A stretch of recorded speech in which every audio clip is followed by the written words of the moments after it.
Well, so I want to ask you. Before the show, you were saying that you think the Republicans are going to win. They're going to. Do you think the Republicans are going to win in 2022? Yeah, I mean, I think all the fundamentals are there, right? Like Joe Biden's approval's underwater.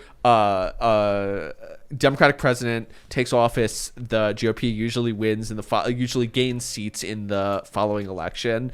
The GOP could totally blow it. But I think if they play their cards right, then Kevin McCarthy's speaker. I think that's likely. It's a narrow margin in the House as is. And what do you think? What do you think the first thing they'll do is? Oh, well, so this is what I said. I'm not just the first thing they'll do. Right? No. That's why I'm asking specifically. Do you think? Okay, I'll just get into it. Yeah. You said they're going to impeach Biden. Oh, I want that to happen. But do you think it'll be the first thing they do? Like, do you think they'll be like, "We're doing it. We're impeaching this guy"? No, it'll be something like. It'll be a messaging bill, right? It's like when the Democrats retook the House, the first thing they did was pass H.R. 1, the Voting Rights Act, which is part of the broader messaging schema of Republicans hate democracy. We're the pro-democracy party. Vote for us. I don't know what the GOP's day one bill is. Like, probably something on inflation or controlling inflation or the economy. I do think that the precedent has been set that impeachment is a political tool, especially when you are in control of the House but not the Senate. So, it doesn't matter. I think they're totally going to impeach Joe Biden because that's what you're just going to do now. But do you think they have a good case for impeaching him, or do you think it's just going to be like, we'll figure it out? I think they'll figure it out. I think it's going to be Ukraine. I think it's going to be the laptop, the emails, the photos of Joe Biden, the emails where he's sharing his bank account with his son and collecting money, and then they're spending money on each other's behalf. There's no specificity in the Constitution of what high crimes and misdemeanors actually means. It's whatever Congress says, and it's unreviewable by the Supreme Court or any other court. It's purely a political decision. So they'll find something because it'll be a great way to put Joe Biden on trial in the public eye. And that will line up 2024. Do you think he should be impeached? No. No? No. Really? You don't think like all the stuff he did with Ukraine and Rosemont Seneca and all that stuff that's now basically confirmed? His Hunter Biden connected bank account that they were doing absolutely illicit and illegal things with? I don't have strong opinions about the details there. I do. Okay. And I think that there's a big argument to make here. Well, I'm sure the House Republican Caucus will be happy to call you in as an expert witness on the impeachment hearings. No. I don't trust the Republicans as far as I could see them or throw them.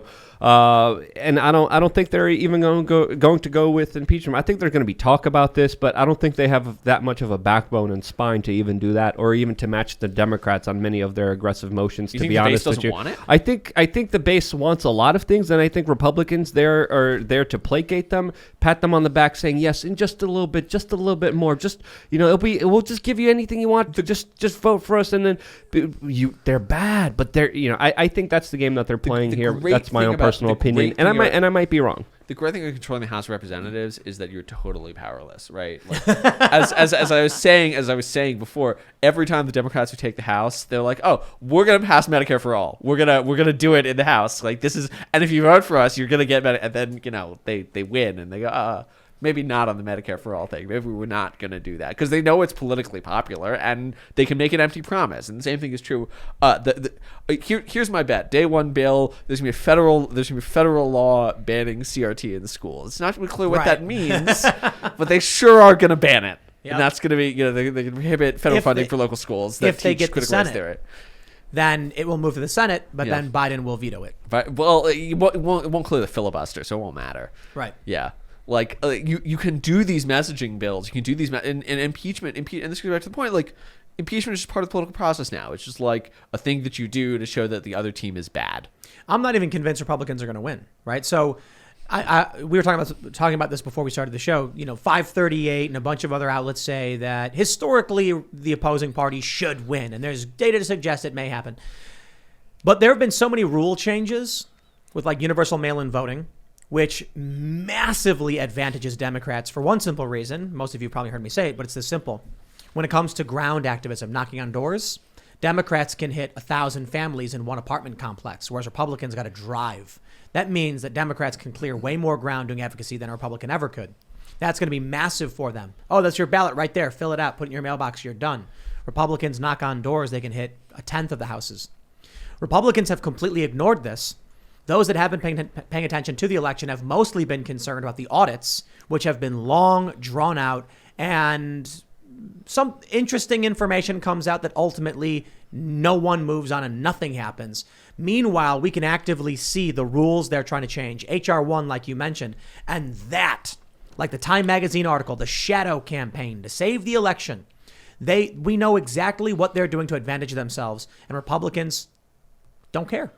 So maybe they should win, but maybe they won't. Here's the dirty little secret about most voting, about most changes to the electoral structure. They don't have a huge impact. My favorite example of this is voter ID, right? Like voter ID is this like great racist plot to destroy the Democratic electorate. And if the Republicans get to pass voter ID, then it will be the end of democracy as we know it. Except that actual studies of voter ID laws that have been implemented, it has no impact on turnout. Like the results are exactly the same. And this is true. AVR has an impact. Automatic voter registration, motor voter has an impact. Nobody knows what mail-in's going to do because it's just like so weird compared to like status quo ante. Like people voting from home is just so different after COVID.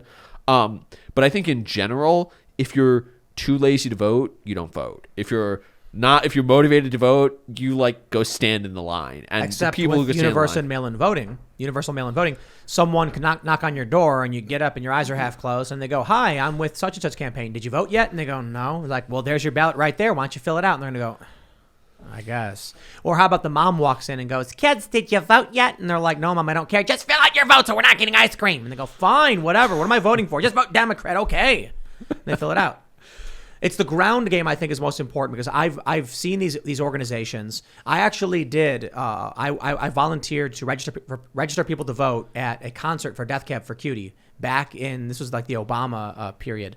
And so guess what? Every person there was voting Democrat. So you've got people like Scott Pressler. He's registering Republicans. He's very effective, and boy, do they go after him. But the Democrats can easily do voter registration, and when you've got your mail-in ballot sitting right there on your table and you knock on the door, look, it may not be the lazy people who they're going to get, but there could be negligent people who go, well, why don't you just fill it out right now? Okay, sure, I guess. And then just put it in your mailbox, mailman will come take it. That's going to massively increase turnout. I mean, the interesting question to me is we didn't see a huge increase in turnout in 2020. So it could change in 2022. Although like who votes in the off-cycle election? The interesting question to me is like the historical norm is that if turnout is high, Democrats win. Turnout is low, Republicans win. For the simple reason that the Republican base is smaller, but it's a higher propensity to vote. It's like old people have nothing better to do than vote. The Democratic base is larger, but they're lower propensity to vote. It's like young people who are like out partying and at Death Cab for Cutie concerts rather than voting. But I think that is shifting as the electorate polarizes along educated lines. We at the Manhattan Institute just put out a paper that I think is really interesting, talking about on-cycling or off-cycling elections, which is like, Virginia, the big race that's coming up next week. Virginia holds its elections off cycle, which is like in 2021, in odd numbered years, and that massively depresses turnout. Or like school board elections are usually held in 18 states; they are mandatorily off cycle. Local elections happen in the opposite years, and you get these turnouts. Larry Krasner, who's the progressive prosecutor who just won the Democratic primary in Philadelphia, he was like, this is like seen as a major victory for the progressive prosecutor. 18% of eligible Democrats voted in the Philadelphia DA primary in, I think, March. 10% of them voted, 10 percentage points voted for Krasner, 8% voted for Carlos Vega as a Krasner won. It's like, that's not a referendum. So, we're talking about when you bring elections on cycle, you dramatically change the electorate. And I'm interested in, if you boost voter turnout, does that now, with the changing party composition, actually start to, if not benefit Republicans, then shift the balance in interesting ways. I think that's a real possibility, with the Republican Party capturing lower education voters, the Republican Party capturing otherwise disenfranchised voters. If you make it easier for those people to vote, how does that shake things up? I think it's unclear. Virginia is going to be a huge sign of things to come. I hope we'll so. see. Neck and neck in Virginia. Yeah. But Virginia's gone full blue. Yeah. It's really funny, the area we're in, it's a tri-state. It's Maryland, Virginia, West Virginia. And boy, do people talk very poorly about Virginia around here. Maryland is already bad, but these counties up here are very red. Where we are right now, we're in one of the counties that just filed that letter saying we want to join West Virginia. You go over the river to Virginia, and you're in Loudoun County. Well, you know all about Loudoun. Oh, right? yeah. And then, and so it's a very conflicted area. You cross the river into West Virginia, and it's red. I don't know if Loudoun is red or blue, but it's conflicted. And considering the state itself is supermajority now, or it's not, I don't know if it's supermajority, but majority Democrat, it's very, very interesting to see the sentiment of these people in these areas. One of the interesting things about West Virginia is that CRT is getting into those schools as well. It's because these activists are going and infiltrating rural areas on purpose.